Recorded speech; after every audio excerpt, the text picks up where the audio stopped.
नमस्कार प्यारे साथियों, स्वागत है एक बार फिर से आप सभी का हमारे YouTube चैनल पर। साथियों, कैसा रहा आज का एग्ज़ाम? उम्मीद करता हूं कि सबका एग्ज़ाम अच्छा ही रहा होगा। तो आज के एग्ज़ाम 12 नवंबर को जो वन रक्षक परीक्षा का जो प्रथम पारी का पेपर है, इस प्रथम पारी के पेपर के हम आंसर की चर्चा करेंगे। साथ ही हम देखेंगे कि किस टॉपिक से कितने प्रश्न पूछे गए थे। तो चलिए दोस्तों, प्रश्नों की चर्चा करने से पहले अगर अभी तक आप हमारे चैनल पर नए हैं तो चैनल को सब्सक्राइब और वीडियो को लाइक कर दीजिएगा। देखिए दोस्तों, सबसे पहले हम बात करेंगे मैथ के प्रश्नों की। मैथ से जो प्रश्न है आपके 10 से 15 प्रश्न जो है वो अकेले मैथ से प्रश्न पूछे गए थे। तो बात करते हैं पहले प्रश्न की। इसमें पहला प्रश्न पूछा गया था हमारे समय व चाल दूरी से प्रश्न पूछा गया था कि इसमें पहला प्रश्न है कि एक रेलगाड़ी 60 किलोमीटर प्रति घंटा की एक समान चाल से चल रही है और यह 15 सेकंड में एक रेलवे प्लेटफॉर्म को पार करती है। यदि प्लेटफॉर्म की लंबाई, इसमें आपको प्लेटफॉर्म की लंबाई दी गई है 130 मीटर, तो आपको ट्रेन की लंबाई बतानी है। तो इसमें ट्रेन की लंबाई होगी ये तो है जो वो 120 मीटर। इसका 120 मीटर जो है ऑप्शन नंबर सी इसका राइट आंसर होगा। देखिए दोस्तों, इस वीडियो में हम सीधे क्वेश्चनों के आंसर की चर्चा करते हुए चलेंगे। आप अपने क्वेश्चन पेपर में मैच कर लीजिएगा कि आपके कितने प्रश्न सही हो रहे हैं। बढ़ते हैं अगले प्रश्न की ओर। अगला प्रश्न पूछा गया था हमारा कि चीनी की कीमत में 20% की कमी एक गृहिणी को 240 रुपये में 6 किलोग्राम यानी कि अधिक चीनी खरीदने में सक्षम बनाती है। तो चीनी की प्रति किलोग्राम मूल कीमत क्या होगी? तो इसमें आपको चीनी की प्रति मूल कीमत पूछी गई है। तो इसकी जो मूल कीमत है यानी कि पहले की जो कीमत है वो 10 रुपये प्रति किलोग्राम। ऑप्शन नंबर डी जो है वो इसका राइट आंसर हो जाएगा, ऑप्शन नंबर डी। बढ़ते हैं अगले प्रश्न की ओर। अगला प्रश्न पूछा गया था हमारा कि साधारण ब्याज से प्रश्न पूछा गया था। तो इसमें पहला प्रश्न पूछा गया था कि ए ने बी को 500 रुपये 2 वर्ष के लिए और 3,000 रुपये सी को 4 वर्षों के लिए साधारण ब्याज पर समान ब्याज दर पर उधार दिए और उन दोनों से कुल मिलाकर 2200 रुपये ब्याज के रूप में प्राप्त किए गए। तो प्रति वर्ष ब्याज की दर बतानी है। इसमें प्रति वर्ष ब्याज की आपको दर पूछी गई है। तो इसमें सीधा सा आप जो है वो साधारण ब्याज का सूत्र लगा के इसमें जो है वो इसका राइट आंसर हो जाएगा, ऑप्शन नंबर सी जो है 10% जो है वो इसका राइट आंसर हो जाएगा, ऑप्शन नंबर डी।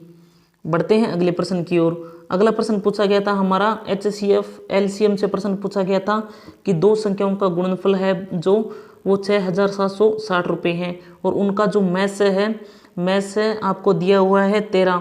तो ऐसे कितने जोड़े बन सकते हैं? तो आप इसे सीधे जो है वो इसे फॉर्मूला से इसे कर सकते हैं कि पहली संख्या इंटू दूसरी संख्या बराबर LCM इंटू HCF। इस फॉर्मूले से आप सीधा इसका आंसर निकाल सकते हैं। तो इसका जो आंसर होगा ऑप्शन नंबर बी। दो जो है इसके दो जोड़े, अधिकतम जो 2 जोड़े बन सकते हैं। तो ऑप्शन नंबर बी जो है वो हमारा इसका राइट आंसर हो जाएगा। बढ़ते हैं अगले प्रश्न की ओर। अगला प्रश्न पूछा गया था हमारा कि 250 रुपये ए बी और सी में बांटे जाते हैं ताकि ए का हिस्सा बी और सी के हिस्से का योग का 1/5वां भाग है और बी का हिस्सा ए और सी के हिस्से के योग का 5/9वां भाग है। तो इसमें आपको सी का हिस्सा बताना है कि सी का हिस्सा कितना है। तो सी का जो हिस्सा होगा वो 57 रुपये, ऑप्शन नंबर ए जो है वो हमारा इस क्वेश्चन का राइट आंसर हो जाएगा। देखिए दोस्तों, साथ साथ आप अपने क्वेश्चन पेपर को मैच करते हुए चलिएगा। ये जो आंसर किया है मैं आपको सटीक आंसर की इसकी बता रहा हूँ। इसमें आप जो है वो अपनी वो आपकी बुकलेट है इसमें आप मैच कर सकते हो। बढ़ते हैं अगले प्रश्न में। अगला प्रश्न पूछा गया था हमारा कि यदि x बराबर 1 + i/√2 तो x की पावर 6 प्लस x की पावर 4 प्लस x की पावर 2 + 1 तो बराबर क्या होगा? तो इसका राइट आंसर होगा ऑप्शन नंबर ए। 0 जो है वो इसका राइट आंसर हो जाएगा, ऑप्शन नंबर ए इसका राइट आंसर हो जाएगा। अगला प्रश्न है हमारा। अगला प्रश्न पूछा गया था कि जो बराबर 1 दिया हुआ है इसमें, तो दोनों स्टार के स्थान पर यानी कि स्टार दिए गए हैं आपको ऊपर कि इसमें पूछा है कि स्टार के स्थान पर कौन सी संख्या आनी चाहिए। तो स्टार के स्थान पर कौन सी जो संख्या आएगी तो आप जो है वो बराबर में 1 होगा। तो ऑप्शन नंबर डी जो है वो हमारा राइट आंसर हो जाएगा, 63। इसमें आपको जो 63 है 63/21 करेंगे, फिर इंटू 63/189 करेंगे तो बराबर में आपको 1 प्राप्त हो जाएगा। इसको इसे जो है वो डिवाइड करने पर आपको 1 प्राप्त होगा। तो कौन सी संख्या होगी? ऑप्शन नंबर डी, जो 63 जो है वो स्टार के स्थान पर रखने पर ऑप्शन नंबर डी हमारा इस क्वेश्चन का राइट आंसर हो जाएगा। बढ़ते हैं अगले प्रश्न की ओर। अगला प्रश्न पूछा गया था हमारा, देखिए एडवांस मैथ से जो है वो आपके सबसे ज़्यादा एडवांस मैथ को जो है वो बेटे सबसे ज़्यादा इस क्वेश्चन पेपर में देखने को मिला है। आज के पेपर में एडवांस मैथ से सबसे ज़्यादा आपके प्रश्न पूछे गए हैं। तो इस प्रश्न से आपका 8वां नंबर प्रश्न है। इस प्रश्न में पूछा है कि आरेख में 0 वृत्त का केंद्र है और पी एस पर वृत्त की एक रेखा है और OS क्यू बराबर 50 डिग्री दिया गया है। तो इसमें आपको SPR का ज्ञात करना है। SPR का मान आपको पूछा गया कि SPR का मान क्या होगा। तो इसका जो राइट आंसर होगा ऑप्शन नंबर ए, 10 डिग्री जो है वो इसका राइट आंसर हो जाएगा, ऑप्शन नंबर ए। बढ़ते हैं अगले प्रश्न की ओर। अगला प्रश्न हमसे पूछा गया है कि जब x की पावर 4 माइनस एक्स 3x की cube plus 2x square minus 5x plus 7 तो x माइनस 2 से विभाजित किया जाए तो शेषफल क्या होगा? तो इसका शेषफल होगा वो होगा ऑप्शन नंबर जो बी जो है वो इसका राइट आंसर हो जाएगा। -3 जो है वो इसका राइट आंसर हो जाएगा। तो -3 इसका राइट आंसर हो जाएगा, ऑप्शन नंबर बी इसका राइट आंसर है। बढ़ते हैं अगले प्रश्न की ओर। अगला प्रश्न हमारा पूछा गया था कि आकृति में यदि सी डी और ई एफ ए बी तो x का मान, आपको इसमें x का मान पूछा गया था कि इसमें x का मान क्या होगा। तो इसमें x का जो मान है वो 120 डिग्री, ऑप्शन नंबर ए जो है वो हमारा इसका राइट आंसर हो जाएगा, ऑप्शन नंबर ए 120 डिग्री इसका राइट आंसर होगा। बढ़ते हैं अगले प्रश्न की ओर। अगला प्रश्न पूछा गया था हमारा कि पी क्यू आर की दो माध्यिकाएं P S O R T है, जी पर समकोण पर प्रतिच्छेद करती है। यदि पी एस बराबर 9 सेंटीमीटर हो और आर टी बराबर 6 सेंटीमीटर हो तो आर एस की लंबाई क्या होगी? तो इसमें आपको आर एस की लंबाई बतानी है। आर एस की जो लंबाई है वो 5 सेंटीमीटर, ऑप्शन नंबर सी हमारा इस क्वेश्चन का राइट आंसर हो जाएगा। 5 सेंटीमीटर इसका राइट आंसर होगा। अगला प्रश्न हमसे पूछा गया था कि 10 पुरुष एक कार्य को 15 दिन में पूरा कर सकते हैं और 15 महिलाएं उसी कार्य को 12 दिन में पूरा कर सकती है। यदि 10 पुरुष और 15 महिलाएं एक साथ कार्य करें तो कार्य कितने दिनों में पूर्ण हो जाएगा? तो इसका जो आपका राइट आंसर हो जाएगा वो होगा 6 सही 2/3 दिन। 6 सही 2/3 दिन, ऑप्शन नंबर सी हमारा इस क्वेश्चन का राइट आंसर हो जाएगा। अगला प्रश्न है, एक व्यापारी अपने माल पर जो है वो 80% अधिक कमाता है और 25% की छूट देने के बाद अपना मोल बेचता है तो 10% की वजन कम देता है। व्यापारी का इसमें शुद्ध लाभ पूछा गया है। तो इसमें व्यापारी का जो शुद्ध लाभ होगा वो ऑप्शन नंबर बी 50% इसका राइट आंसर होगा। अगला प्रश्न हमें औसत से जो प्रश्न पूछा गया था, औसत से प्रश्न पूछा गया था कि 8 छात्रों का औसत आयु जो है वो 11 वर्ष है। यदि 15 और 17 वर्ष की आयु के 2 और विद्यार्थी सम्मिलित कर दिए जाएं तो उनका औसत क्या होगा? तो उनका जो सम्मिलित औसत होगा वो होगा 12 वर्ष, ऑप्शन नंबर बी जो है वो हमारा राइट आंसर हो जाएगा। ऑप्शन नंबर बी इसका राइट आंसर हो जाएगा, 12 वर्ष।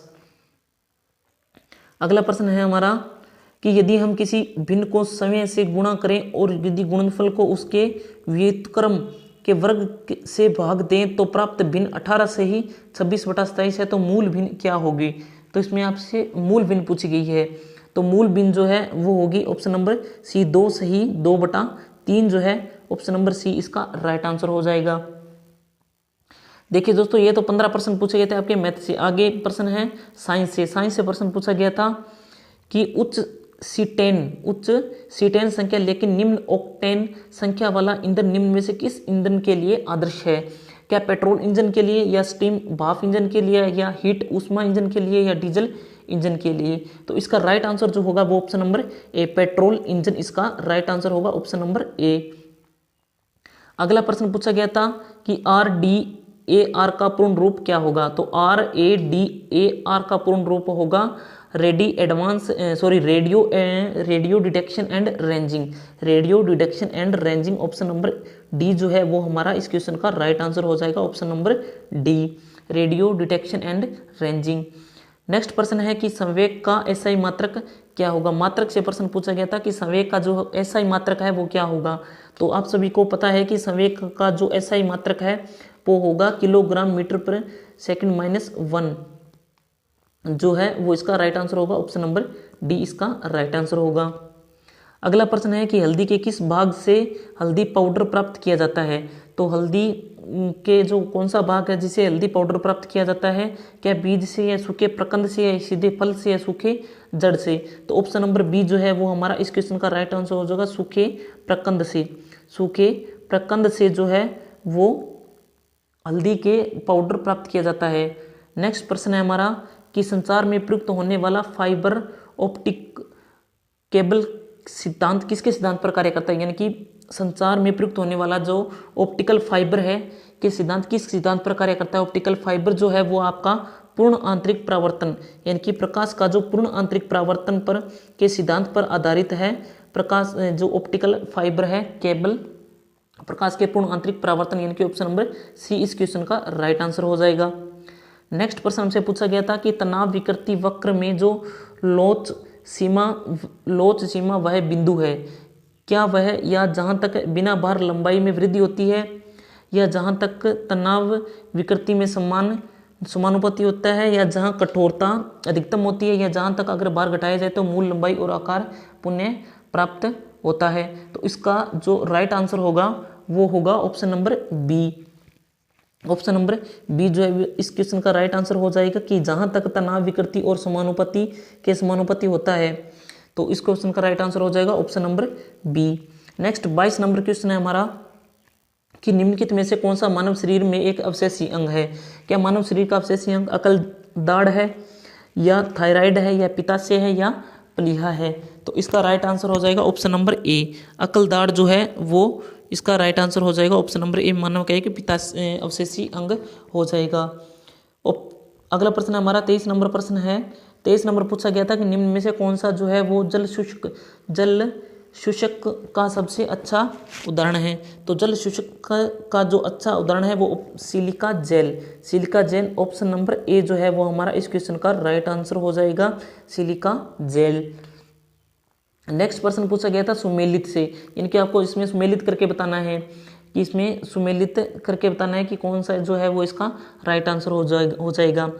तो जैसे कि आप सभी को पता है कि गोल्ड स्टीनर ने जो है वो प्रोटॉन की खोज की थी, तो इसका ऑप्शन नंबर 2 हो जाएगा। और जेम्स चैडविन दिया गया है, तो चैडविन जो है वो इलेक्ट्रॉन की खोज किसने की थी, जेम्स चैडविन ने। तो इसका 4 हो जाएगा, बी का 4। तो इसमें देख लीजिए, सॉरी बी का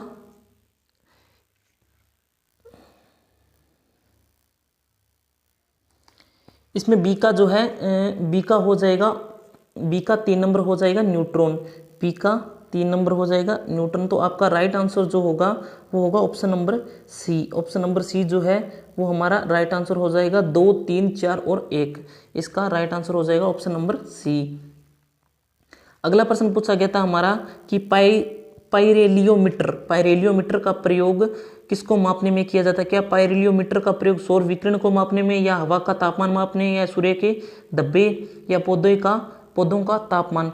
तो पाइरेलियो जो मीटर है वो इसका जो उपयोग है वो सौर विकिरण में इसका उपयोग किया जाता है। ऑप्शन नंबर ए जो है वो हमारा 25 नंबर क्वेश्चन का राइट आंसर हो जाएगा, सौर विकिरण।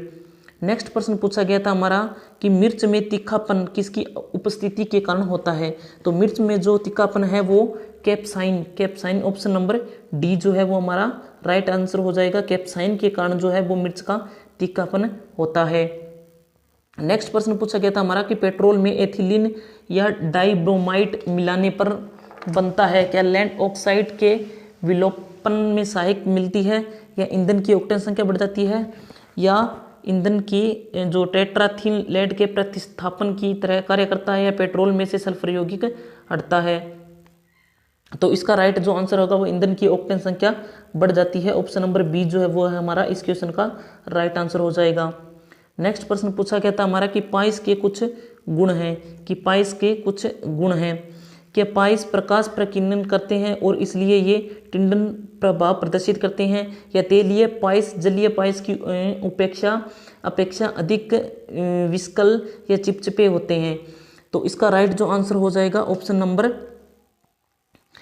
डी, दोनों ए और बी जो है वो इसका राइट आंसर हो जाएगा। दोनों फर्स्ट और सेकंड इसका राइट आंसर हो जाएगा ऑप्शन नंबर डी। नेक्स्ट प्रश्न है हमारा, नेक्स्ट प्रश्न पूछा गया था कि मिट्टी के तेल और पिघला मोम जलने के समय वाष्पित होकर ज्वाला का निर्माण होता है। पदार्थ जो जलने के समय वाष्पित होते हैं ज्वाला देते हैं। तो इसका राइट आंसर हो जाएगा ऑप्शन नंबर ए। दोनों ही कथन स्पष्ट यानी कि व्यष्टि सत्य है और कथन एक और ए जो फर्स्ट है का सही स्पष्टीकरण है। ऑप्शन नंबर ए जो है वो हमारा इस क्वेश्चन का राइट आंसर हो जाएगा। नेक्स्ट प्रश्न की चर्चा करते हैं। नेक्स्ट प्रश्न हमसे पूछा गया था कि जो कैल्शियम परमाणु संख्या 20 और ऑर्गन परमाणु संख्या 18 दो तत्व है, दोनों तत्वों की द्रव्यमान संख्या 40 है, तो इन तत्वों को कहा जाता है। तो इन तत्वों को क्या कहा जाता है? तो ऑप्शन नंबर बी जो हमारा इस क्वेश्चन का राइट आंसर हो जाएगा आइसोबार। इन तत्वों को आइसोबार के नाम से जाना जाता है। ऑप्शन नंबर बी हमारा इस क्वेश्चन का राइट आंसर हो जाएगा। नेक्स्ट प्रश्न है, मुख्यमंत्री बाल गोपाल योजना का संबंध है। क्या मुख्यमंत्री बाल गोपाल योजना का संबंध गाय पालकों को प्रोत्साहन देना है, या डेयरी उद्योगों में युवाओं को प्रोत्साहित करना है, या कक्षा 1 से 8वीं तक के बच्चों को गाय के महत्व के बारे में बताना है, या कक्षा 1 से 8वीं तक बच्चों को हफ्ते में 2 बार दूध पिलाना है। तो ऑप्शन नंबर डी जो है वो हमारा इस क्वेश्चन का राइट आंसर हो जाएगा। कक्षा में 1 से 8वीं तक के बच्चों को हफ्ते में 2 बार दूध पिलाना इस योजना का मुख्य उद्देश्य है। तो ऑप्शन नंबर डी हमारा इस क्वेश्चन का राइट आंसर हो जाएगा। नेक्स्ट प्रश्न हमारा करंट से प्रश्न पूछा गया था कि RTI पोर्टल 2.0 किस आयोग द्वारा लॉन्च किया गया था। तो इसका जो राइट आंसर होगा वो ऑप्शन नंबर बी जो है वो हमारा इस क्वेश्चन का राइट आंसर हो जाएगा, राज्य सूचना आयोग। ऑप्शन नंबर बी जो है वो हमारा इस क्वेश्चन का राइट आंसर होगा। नेक्स्ट प्रश्न पूछा गया था, नेक्स्ट प्रश्न है कि हाल ही में राजस्थान के किस स्थान पर भारत की एक गोबर धन योजना के तहत HPCL ने गोबर से संपीड़ित बायोगैस परियोजना की शुरुआत की है। तो इसका राइट आंसर हो जाएगा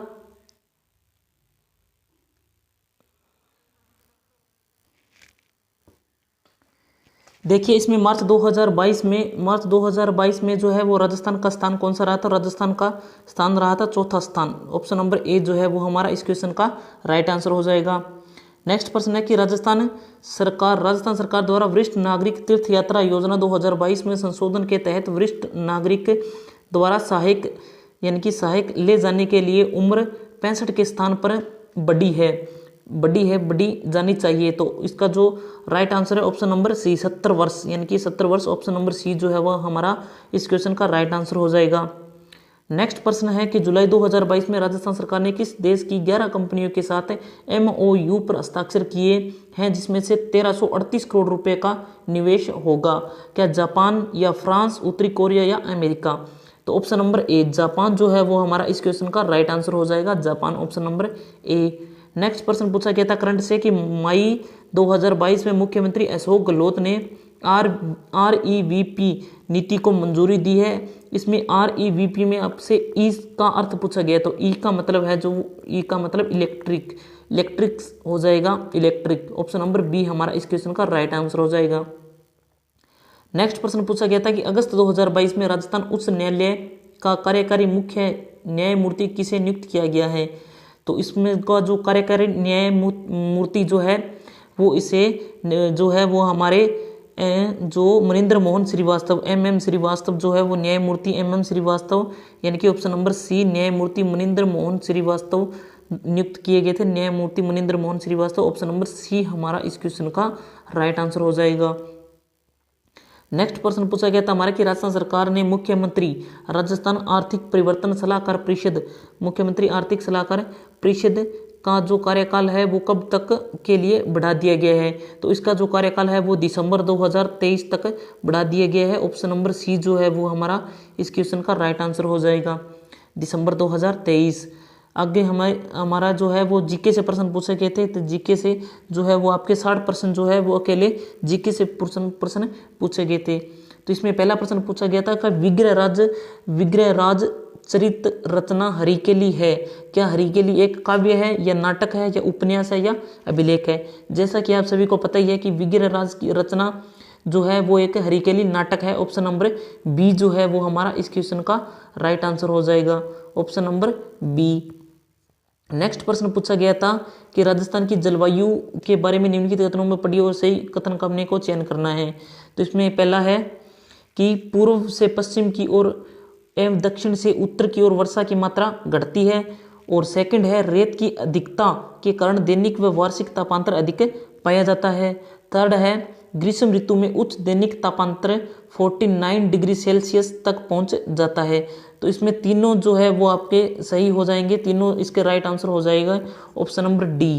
तीनों फर्स्ट सेकंड और थर्ड तीनों ही सत्य है। तो ऑप्शन नंबर डी जो है वो हमारा इस क्वेश्चन का राइट आंसर हो जाएगा। नेक्स्ट प्रश्न हमसे पूछा गया था कि रागमाला किस शैली का प्रसिद्ध चित्रित ग्रंथ है। तो रागमाला जो है वो चावंड शैली, तो रागमाला जो है वो चावंड शैली का एक प्रसिद्ध चित्रित ग्रंथ है। ऑप्शन नंबर डी जो है वो हमारा इस क्वेश्चन का राइट आंसर हो जाएगा।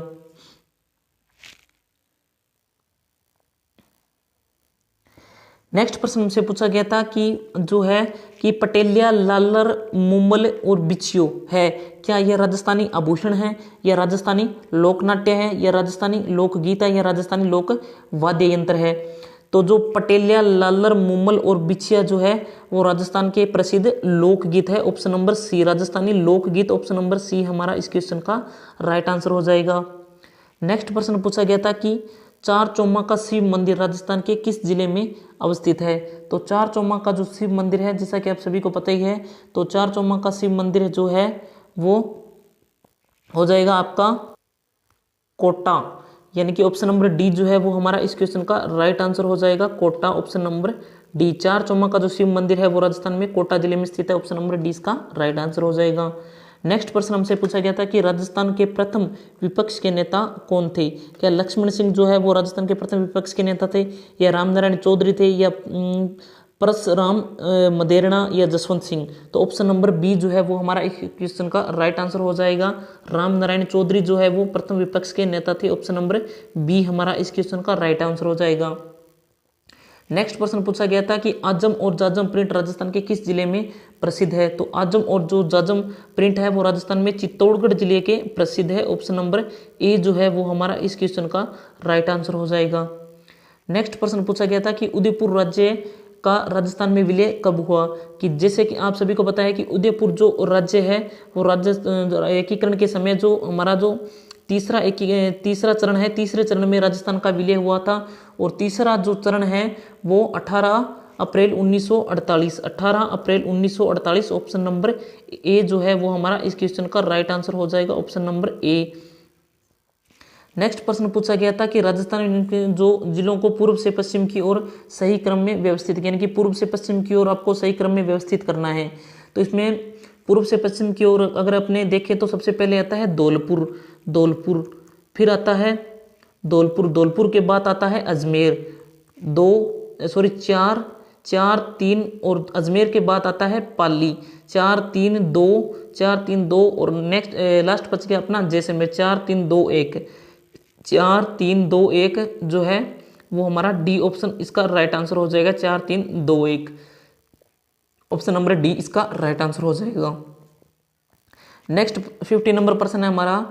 50 नंबर प्रश्न पूछा गया था कि खुंगाली आभूषण शरीर के किस भाग में पहना जाता है।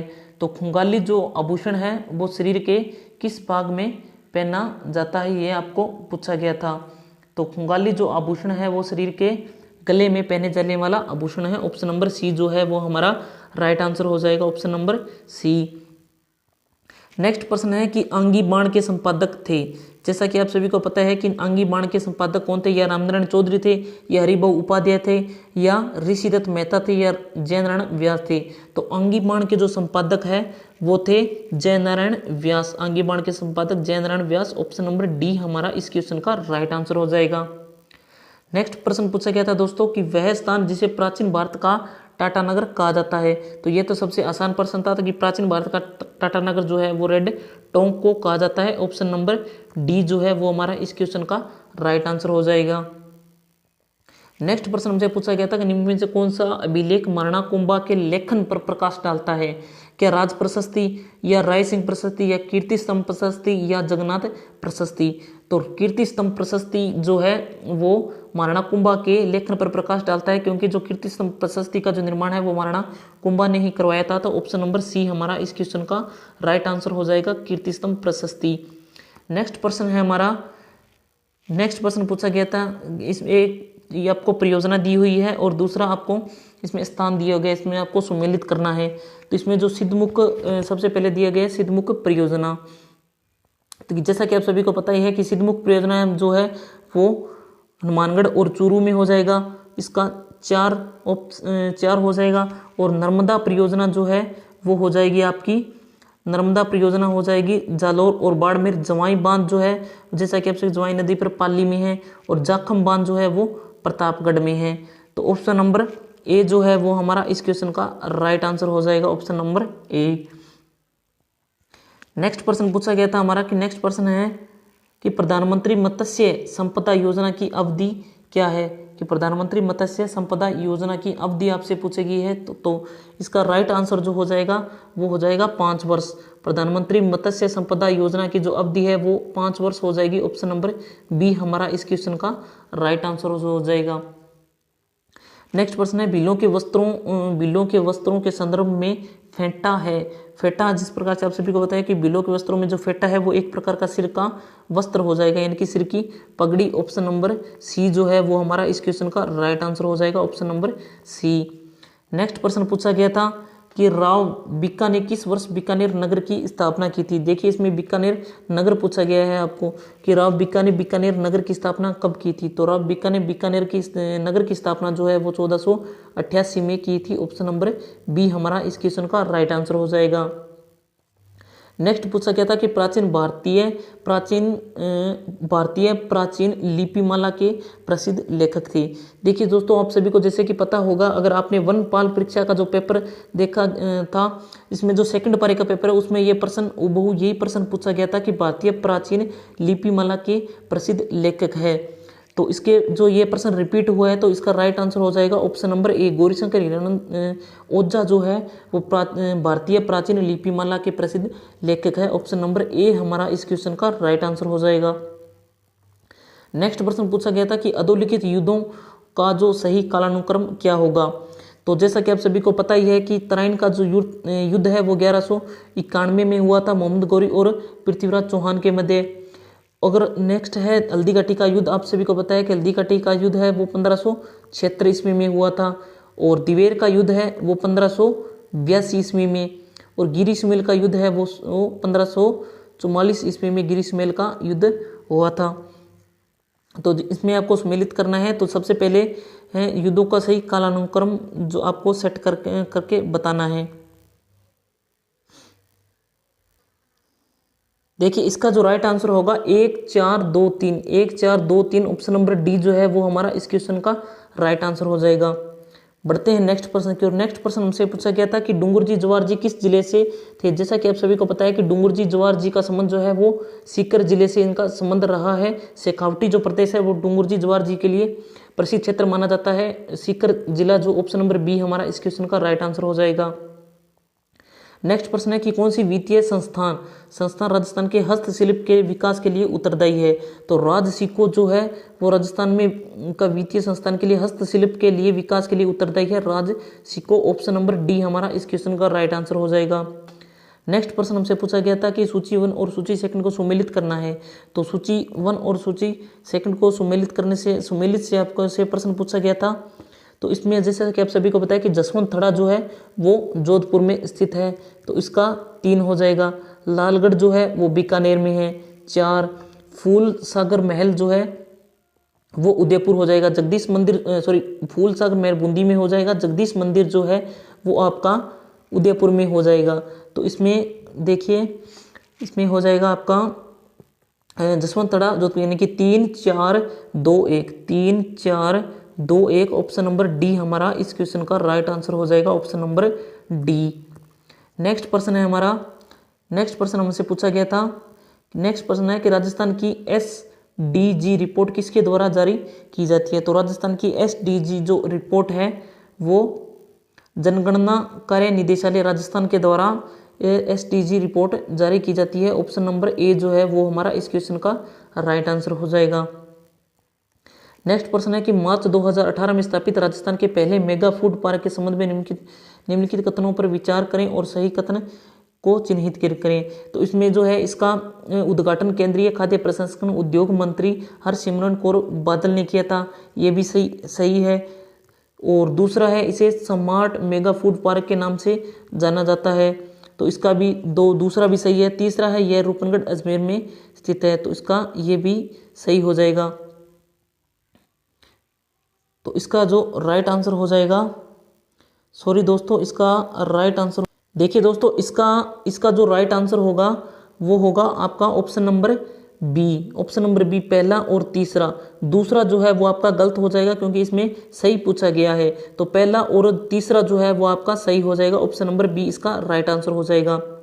नेक्स्ट प्रश्न है हमारा कि 2011 की जनगणना के अनुसार राजस्थान के निम्न में से किस जिले में 0 से 6 वर्ष की आयु वर्ग के निम्नलिखित लिंगानुपात रहा है। यानी कि निम्न आपसे पूछा गया कि निम्नतम यानी कि न्यूनतम लिंगानुपात पूछा गया, तो न्यूनतम लिंगानुपात जो है वो झुंझुनू जिले का रहा था। ऑप्शन नंबर सी जो है वो हमारा इसका राइट आंसर हो जाएगा, झुंझुनू।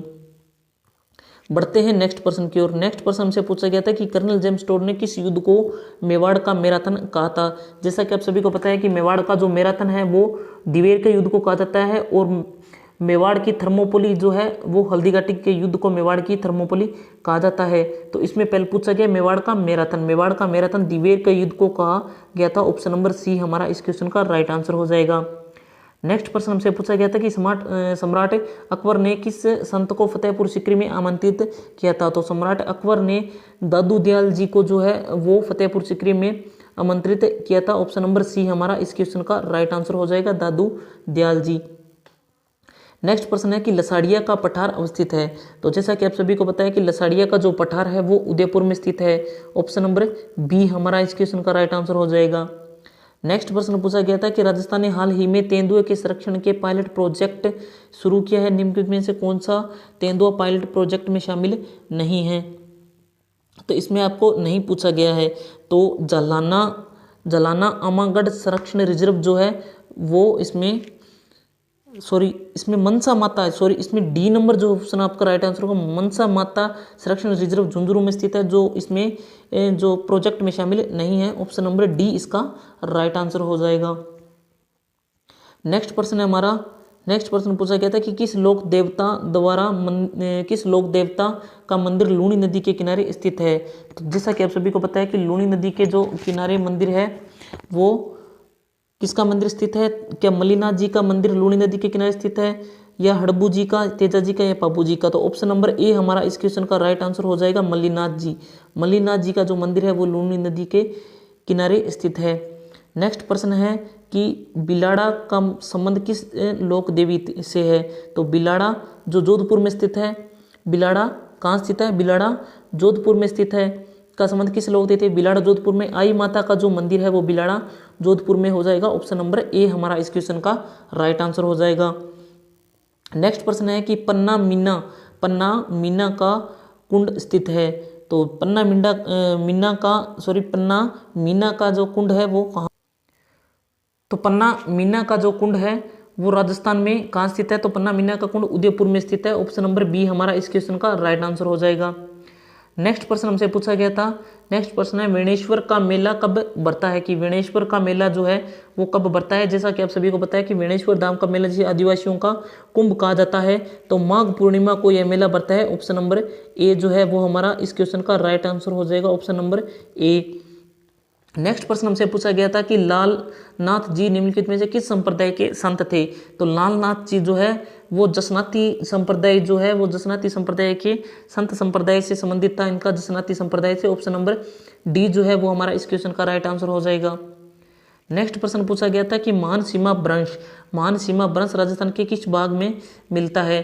तो राजस्थान का जो दक्षिणी पूर्वी जो क्षेत्र है वो महान सीमा भ्रंश के नाम से जाना जाता है, दक्षिणी पूर्वी। ऑप्शन नंबर ए जो है वो हमारा इस क्वेश्चन का राइट आंसर हो जाएगा। नेक्स्ट प्रश्न पूछा गया था कि निम्न में से कौन सा ग्राम सभा का कार्य नहीं है? क्या ग्रामीण स्वास्थ्य का, या जनगणना का, या जनजाति कल्याण का, या जन जल योजना का? तो जनगणना का जो कार्य है वो ग्राम सभा का कार्य नहीं पूछा गया है, तो नहीं जो है वो जनगणना का कार्य ग्राम सभा का कार्य नहीं है। ऑप्शन नंबर बी हमारा इस क्वेश्चन का राइट आंसर हो जाएगा। नेक्स्ट प्रश्न हमसे पूछा गया था, नेक्स्ट प्रश्न निम्न में से सत्य कथन को आपको पहचानना है। तो सत्य कथन निम्न में से कौन सा है? क्या लूणी नदी के किनारे स्थित स्थान बागोर सभ्यता जो भीलवाड़ा में स्थित है पशुपाल के अवशेष प्राप्त हुए हैं? जी हाँ, सही है, बागोर सभ्यता से पशुपाल के अवशेष प्राप्त हुए हैं, लेकिन ये लूणी नदी पर नहीं है, तो लूणी नदी पर नहीं है, यह गलत हो जाएगा। नेक्स्ट है आहड़ स्थल का संबंध नवपाषाण काल से है। आहड़ स्थल का जो संबंध है वो नवपाषाण काल से नहीं है, आहड़ स्थल का संबंध जो है वो ताम्र युगीन सभ्यता से है, ताम्र संस्कृति से इसका संबंध है, ये भी गलत हो जाएगा। तीसरा पूछा गया था कालीबंगा में दुर्ग तथा निचला नगर दोनों प्राचीन युक्त मिले हैं, तो यह सही हो जाएगा तीसरा। तो इसमें केवल तीसरा जो है वो हमारा ऑप्शन नंबर सी इसका राइट आंसर हो जाएगा, ऑप्शन नंबर सी। नेक्स्ट प्रश्न हमसे पूछा गया था कि सुदर्शन गढ़ का किला निम्न में से किस दुर्ग को कहा जाता है? तो सुदर्शन गढ़ का जो किला है वो नाहरगढ़ दुर्ग जयपुर को सुदर्शन गढ़ के नाम से भी जाना जाता है, ऑप्शन नंबर सी हमारा इस क्वेश्चन का राइट आंसर हो जाएगा, नाहरगढ़ दुर्ग जयपुर। नेक्स्ट है सांसी जनजाति के लोग राजस्थान के किस जिले में मुख्य रूप से पाए जाते हैं? तो आपको बताना है कि सांसी जनजाति के लोग सबसे ज़्यादा किस जिले में पाए जाते हैं? तो सांसी जनजाति के जो लोग हैं वो सबसे ज़्यादा भरतपुर जिले में पाए जाते हैं, ऑप्शन नंबर सी जो है वो हमारा इस क्वेश्चन का राइट आंसर हो जाएगा।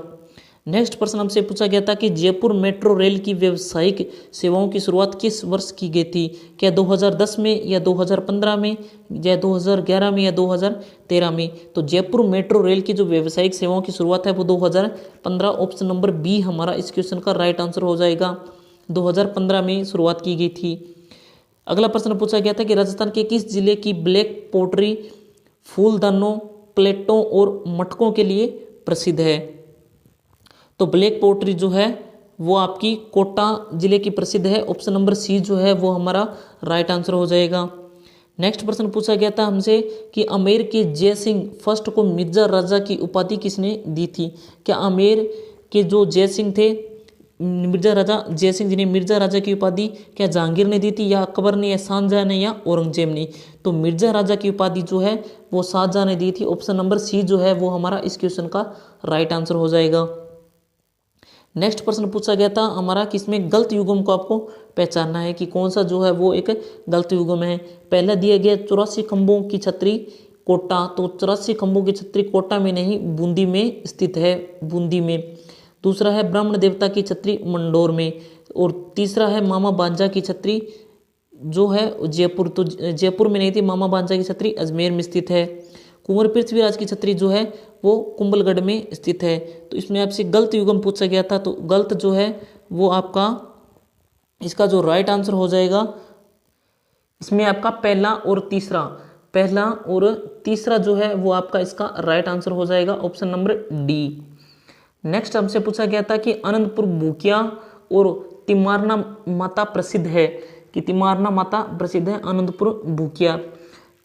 क्या एस्बेस्टस के निक्षेपों हेतु, या सीसा जस्ता के निक्षेपों हेतु, या स्वर्ण निक्षेपों हेतु, या यूरेनियम निक्षेपों हेतु? तो अनंतपुर भूकिया जो है वो आप सभी को पता है कि जो सोने के लिए प्रसिद्ध है, स्वर्ण निक्षेपों के लिए इसका राइट आंसर होगा, ऑप्शन नंबर सी जो है वो हमारा इस क्वेश्चन का राइट आंसर हो जाएगा।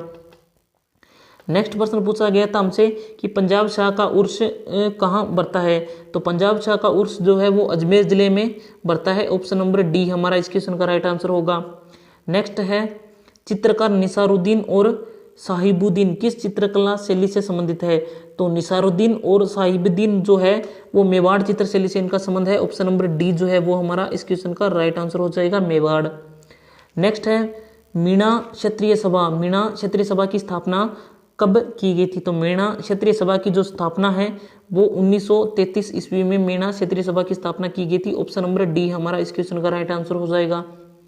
नेक्स्ट प्रश्न पूछा गया था कि राजस्थान की निम्नलिखित में से कौन सी झील को रामसर वेटलैंड कन्वेंशन में शामिल किया गया है? तो रामसर साइट के जो अपनी सांबर झील जयपुर में स्थित है, सांबर झील को रामसर वेटलैंड कन्वेंशन में शामिल किया गया है। नेक्स्ट प्रश्न पूछा गया था निम्न में कौन सा पुरातात्विक स्थल नदी से सम्मिलित नहीं है। तो आपको इसमें सुमेलित नहीं पूछा गया है। तो जोधपुर सभ्यता साबी नदी और कालीबंगा सभ्यता घग्गर नदी सही है। ओजियाना खारी भीलवाड़ा सही है। बालाथल सभ्यता कांतली नदी सही है इसका। तो जोधपुर सभ्यता वो साबी नदी जो है वो साबी नदी जोधपुर सभ्यता वो जयपुर में स्थित है। जोधपुर सभ्यता आपकी जयपुर में स्थित है, तो इसमें यह सुमेलित नहीं है। यह साबी नदी जो है वो उसका राइट आंसर हो जाएगा। ऑप्शन नंबर ए हमारा इस क्वेश्चन का राइट आंसर हो जाएगा। नेक्स्ट प्रश्न हमसे पूछा गया था कि निम्नलिखित कथनों विचार करिए और सही उत्तर का मिलान करना है। सही उत्तर आपको बताना है कि लूणी बेसिन गोडवाड़ प्रदेश के नाम से भी जाना जाता है, और गिरवा उदयपुर बेसिन विशिष्ट आकृति जो मेवाड़ प्रदेश में स्थित है, और गग्गर का मैदान चूरू जिले में स्थित है। तो ये जो है वो तीसरा आपका गलत हो जाएगा। गग्गर का मैदान चूरू जिले में नहीं है, बल्कि गग्गर का जो मैदान है वो गंगानगर हनुमानगढ़ जिले में है। तो फर्स्ट और सेकंड इसका राइट आंसर हो जाएगा। पहला और दूसरा ऑप्शन नंबर बी हमारा इस क्वेश्चन का राइट आंसर हो जाएगा। नेक्स्ट प्रश्न है कि चावड़ महाराणा प्रताप की कितने वर्षों तक राजधानी रही थी। तो आपको बताना है कि चावड़ महाराणा प्रताप की कितने वर्षों तक राजधानी रही थी। अगर हम बात करें चावड़ की, तो चावड़ जो है वो 1685 से 1615 तक मेवाड़ की राजधानी रही थी चावड़। इसमें आपसे सिर्फ पूछा गया था महाराणा प्रताप कितने वर्षों तक जो है वो राजधानी रही थी। जैसा कि आप सभी को पता है कि महाराणा प्रताप की मृत्यु जो है वो 1597 में महाराणा प्रताप की मृत्यु हो गई थी, 1597 ईस्वी में। तो महाराणा प्रताप की जो चावड़ है वो केवल 12 वर्षों तक चावड़ जो है वो महाराणा प्रताप की राजधानी रही थी। नेक्स्ट प्रश्न है कि राजस्थान के लिए कहावत अकाल से संबंधित है कि तीजो कुरियो आठवां काल, इसमें कुरियो का क्या संबंध है। तो इसमें कुरियो का संबंध जो है वो अर्ध अकाल से आपका संबंध हो जाएगा। अर्ध अकाल ऑप्शन नंबर डी हमारा इस क्वेश्चन का राइट आंसर हो जाएगा। नेक्स्ट प्रश्न हमसे पूछा गया था कि कौन सा युग्म सुमेलित नहीं है। तो कौन सा युग्म सुमेलित नहीं है आपसे पूछा गया था, नहीं बताना है। CWG जो है वो अरावली के दक्षिण पूर्व में स्थित है, सही है ये भी। और BSHW जो है वो बाड़मोर सांचौर बेसिन का क्षेत्र है, वो BSHW के अंतर्गत आता है, ये भी सही है। और AW जो क्षेत्र है वो सिकर चूरू का क्षेत्र AW का क्षेत्र नहीं है, बल्कि इसका राइट आंसर हो जाएगा ऑप्शन नंबर सी जो है वो हमारा इस क्वेश्चन का राइट आंसर हो जाएगा। नेक्स्ट प्रश्न हमसे पूछा गया था कि कोटा बूंदी झालावाड़ में कौन सी मृदा पाई जाती है। तो जैसा कि आप सभी को पता है कि कोटा बूंदी झालावाड़ का जो क्षेत्र है तो इसमें जो है वो मध्यम काली मृदा पाई जाती है। मध्यम काली मृदा जो है वो इस क्षेत्र में पाई जाती है। ऑप्शन नंबर सी हमारा इस क्वेश्चन का राइट आंसर होगा। नेक्स्ट प्रश्न हमसे पूछा गया था कि तारा शर्मा निम्नलिखित में किस नृत्य की प्रसिद्ध कलाकार है तारा शर्मा का संबंध पूछा गया कि किससे संबंधित है। क्या भवाई नृत्य से संबंधित है, या तेरह ताले नृत्य से संबंधित है, या कच्ची घोड़ी से संबंधित है, या गैर नृत्य से संबंधित है। तो तारा शर्मा का जो संबंध है वो भवाई नृत्य से इनका संबंध हो जाएगा। ऑप्शन नंबर ए हमारा इस क्वेश्चन का राइट आंसर हो जाएगा। नेक्स्ट प्रश्न है कि कथनों को ध्यानपूर्वक पढ़िए। तो इसमें आपके पॉलिटिकल से प्रश्न पूछा गया था कि महाधिवक्ता को राज्य की विधानसभा की कार्यकारी में भाग लेने का अधिकार है। जी हाँ, सही है, पहला सही है। उसमें उससे दूसरा है उसे राज्य की विधानसभा में वोट देने का अधिकार है, बिल्कुल गलत है। वोट देने का अधिकार नहीं है, बल्कि विधानसभा की कार्यवाही सदस्यता में भाग ले सकता है। तो इसका जो पहला है ऑप्शन नंबर ए हमारा केवल एक सही होगा। ऑप्शन नंबर ए हमारा इस क्वेश्चन का राइट आंसर हो जाएगा। नेक्स्ट प्रश्न है कि निमाड़ी उपबोली है। क्या निमाड़ी मालवी की उपबोली है, या शेखावटी की, या मेवाड़ी की, या बागड़ी की। जो निमाड़ी उपबोली है वो मालवी की एक उपबोली है। ऑप्शन नंबर ए जो है वो हमारा इस क्वेश्चन का राइट आंसर हो जाएगा। ऑप्शन नंबर ए। नेक्स्ट 98 नंबर प्रश्न है कि राजस्थान के किस जिले में सबसे अधिक विधानसभा सीटें हैं।